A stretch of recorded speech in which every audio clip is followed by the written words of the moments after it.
What's up guys, and welcome back. Long time no see. It's been a busy summer, but we're getting back into the B Monster here. So today we're gonna do the rear suspension. Just to put it out there out front, I'm not an engineer.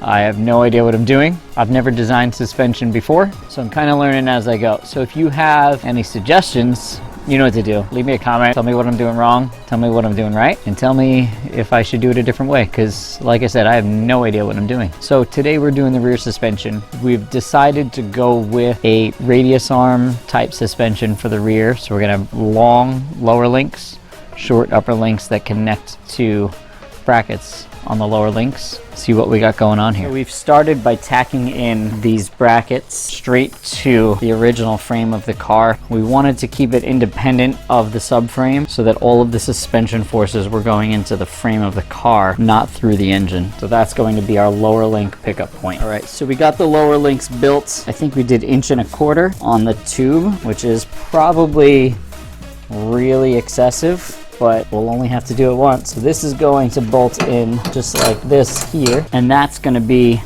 our pickup point for the rear suspension on the chassis side. On the axle side, we got something similar, and we're using the bird cages or whatever you want to call them that I got with the axle. So this should fit right into the bird cage on the axle. If you notice, I had to notch this out a little bit just to get the heim joint to fit in there. But it fits good. It's got plenty of clearance now. So that is where our lower link is going. As you can see, we got both lower links in.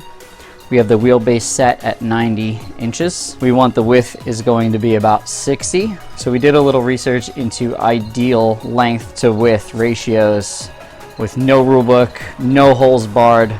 What is the ideal length to width ratio? And we didn't find much. Most people were saying in the 1.5 to 1 range. We found out that the Formula 1 rules is about 1.65 to 1, so they're a little bit longer. In the end, we ended up going with a nice rectangle, so it's going to be 90 by 60, perfect rectangle, 1.5 to 1 length to width ratio. So this is actually a lower shock bracket for like a Jeep or something, but we're gonna make it work as a radius arm bracket that's gonna go to the rear bird cage. So this ear here is where our upper link's gonna go. It's gonna go forward, and it's going to bolt into a bracket on the lower link. So at this point, I've got the lower link built, and we're gonna bolt it in, show you how it works. And then the front will go right into this radius arm bracket.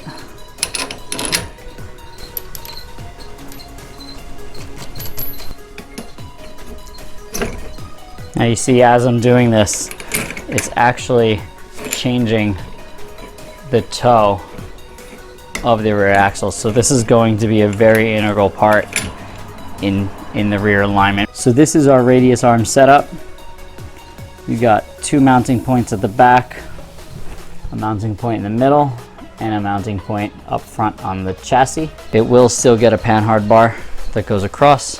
We have to extend the frame out, and then we'll mount a panhard bar there, and that's also going to be used for aerodynamic purposes as well. So if you know a little bit about these cars, they use like a weird hockey puck sort of damper setup, and we're probably going to keep that in the front for now, just for simplicity, but in the rear we needed something a little heavier duty. So what we found were a set of Fox Float 3s.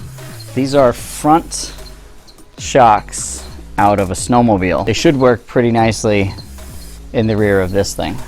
So as I said earlier, I'm no engineer, and one of the things that's been challenging my thought process is where I'm gonna mount this shock. There's not really a whole lot of places to mount this thing. I wanted to avoid going to the subframe because I didn't want suspension forces going through the engine and through those tabs.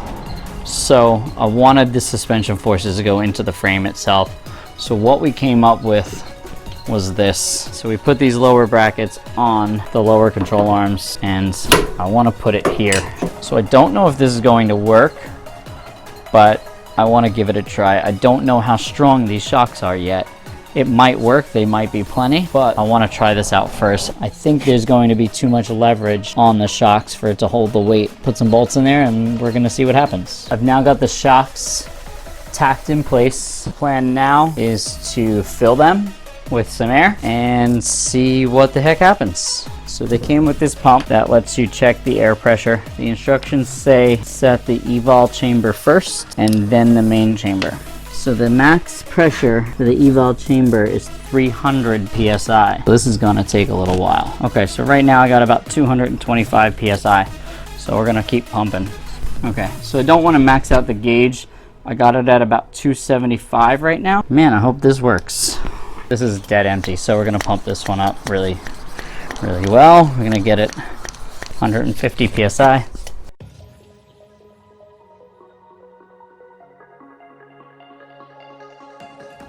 So we are at 150 in the main chamber.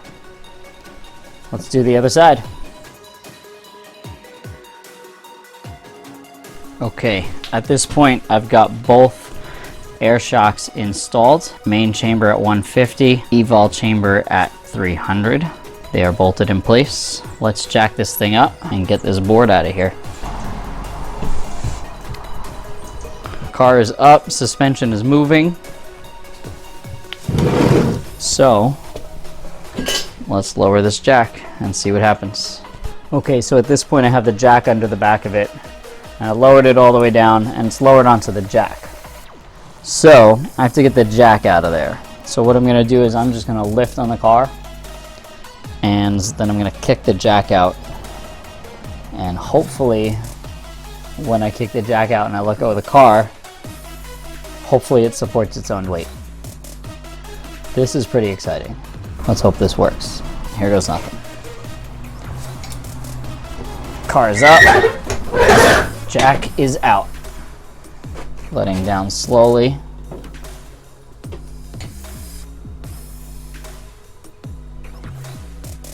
Okay. It didn't hit the ground, which is good, but it is very, very low. We're making progress, but something's got to get changed. So with the shocks at max pressure, the car is suspended. However, it's very, very low back here. This should be about 4 inches off the ground, and I would estimate it's only about an inch, maybe an inch and a half at the lowest point. It sort of worked, but not what we wanted it to do. So like I said at the start, I'm not an engineer by any means, but it sort of worked. Just got to get a little bit more leverage on those shocks. But I think we're onto something. I think this is going to work. We just might have to reposition those shocks. I think we're going to have to reposition those shocks.